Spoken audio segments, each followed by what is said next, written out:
دن رات کو چہرے پہ نقاب ڈال کے نا تو مسجد کی گلیاں گھوم رہے تھے عمر فاروق، مدینے کی گلیاں گھوم رہے تھے. ایک دو گلیاں رہ گئیں تو فجر کا وقت ہو گیا. تو حضرت عمر اپنے غلام سے کہنے لگے نماز پڑھ لیتے ہیں اور باقی دو گلیاں بعد میں گھوم لیں گے. حضرت عمر نے امامت کرائی تو نقاب اسی طرح چہرے پہ. ایک گلی سے گزر رہے تھے تو ایک بوڑھی اماں بیٹھی ہے خیمے میں، بوڑھی کچھ چہرے سے پریشان لگتی ہے. تو حضرت عمر غلام سے کہنے لگے اسے پوچھو کیوں پریشان ہے؟ ہمارا تو اپنا ابا پریشان رہتا ہے، ہم پوچھتے نہیں. ہم نہیں پوچھتے. ہماری اپنی اماں روتی رہتی ہے کہ چلو دو گھڑیاں رات کو آ کے بیٹھے گا میرے پاس، لیکن وہ آتا ہے 2 درجن کنوں لے کے اور سیدھا اپنے کمرے میں جاتا ہے اور بیگم صاحبہ سے کہتا ہے کہ 6 اماں کو بھی دے آؤں، اس نے کون سا کھانے ہیں. تو وہ پلیٹ میں لے کے آتی ہے. پھر ماں کا دل ٹوٹتا ہے کہ یہ کمائی تو میری تھی، یہ تو بوٹا میں نے پالا تھا، لیکن یہ کس بیوپاری کے ہاتھ چڑھ گیا.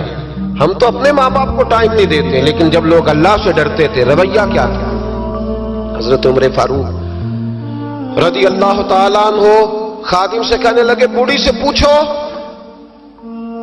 تو پوچھا اماں السلام علیکم. وعلیکم السلام.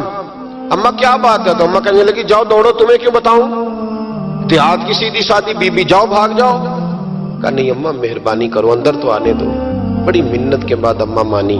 عمر فاروق عام آدمی نہیں جس سے دنیا کامتی ہے.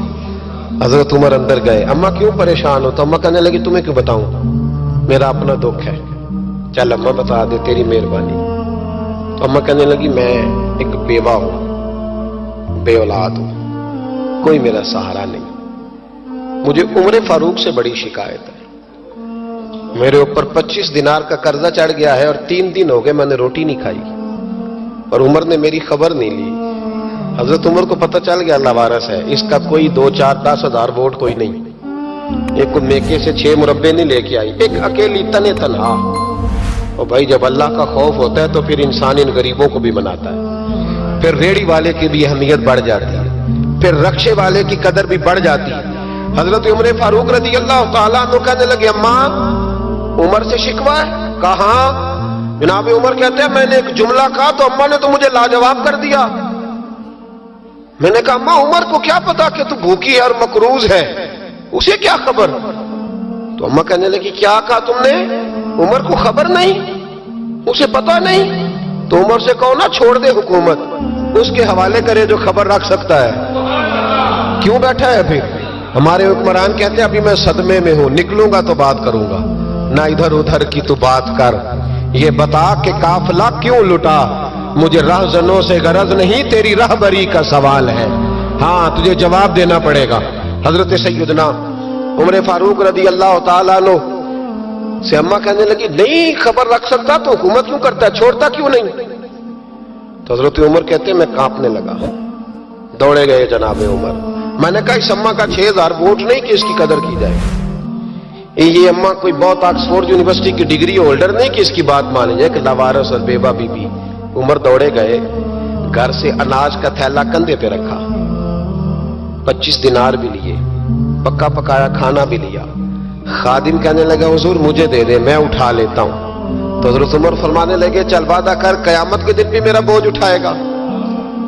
کہنے لگا جی نہیں وہاں نہیں اٹھا سکتا. فرمایا پھر آج بھی نہ اٹھا، مجھے ہی اٹھانے دے، یہ میرا بوجھ ہے تو مجھے ہی. اماں کے سامنے 25 دینار بھی رکھے. پھر اماں کو حضرت فاروق اعظم نے 2 مہینے کا راشن بھی دیا، پھر پکا پکایا کھانا بھی دیا.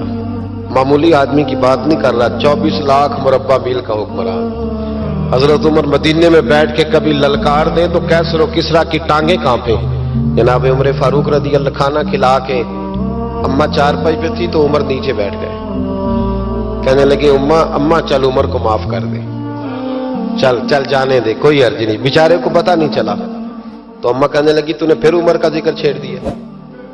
بیٹے میرے گھاؤ بڑے گہرے ہیں، میرے زخم بڑے سخت ہیں، کلیجہ پھٹے تو تجھے دکھاؤں کتنی تکلیف میں ہوں. میں تو پکا ہوا پھل ہوں، کسی وقت بھی دنیا سے چلی جاؤں گی. میں نے عمر کو معاف نہیں کرنا. جب میں قبر میں جاؤں گی نا، نبی کریم علیہ السلام آئیں گے تو میں عمر کی شکایت کروں گی.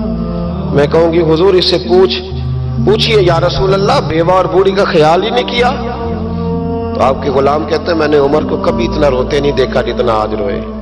کہنے لگے اماں عمر کو میں جانتا ہوں وہ کمزور ہے، یہ شکایت نہ لگانا، وہ کمزور ہے، مقابلہ نہیں کر سکے گا، یہ شکایت نہ لگانا، چل معاف کر دے. تو اماں کہنے لگی اچھا تو مجھے کچھ اچھا لگتا ہے، جا تیری خاطر عمر کو معاف کیا، تو پیارا لگا ہے، جا معاف کیا، تیری خاطر معاف کیا، تیری خاطر عمر کو معاف کیا. حضرت عمر فاروق کہنے لگے مجھے لکھ کے دو. کون اتنے جتن کرتا ہے؟ کون؟ کسی سے کہنا جا اپنی اماں کو منا لے، تو کہتے ہیں نہیں نہیں میری غلطی کوئی نہیں تو مناؤ کس بات پہ؟ ہمیں تو 20 دلیلیں آتی ہیں. جا ابا کے پیر پکڑ لے.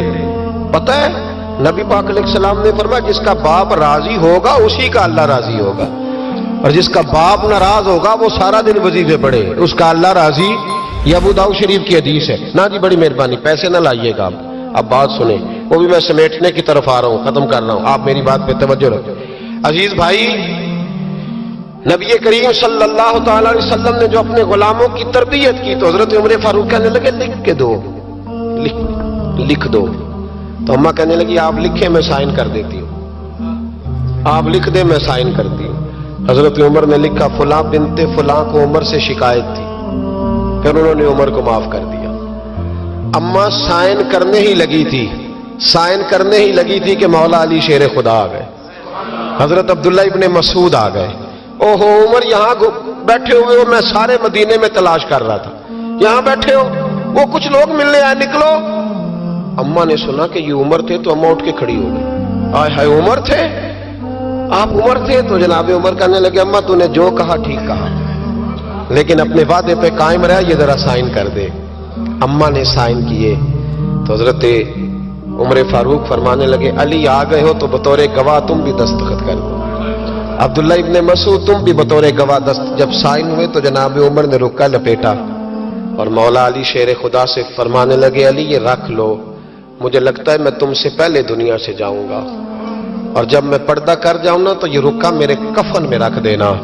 اگر حضور علیہ السلام نے پوچھا نا میری امت کے ساتھ کیا سلوک کر کے آئے ہو تو رکا نکال کے کہوں گا یا رسول اللہ ایک بوڑھی ناراض تھی میں اسے بھی راضی کر کے آیا، حضور یہ میں راضی.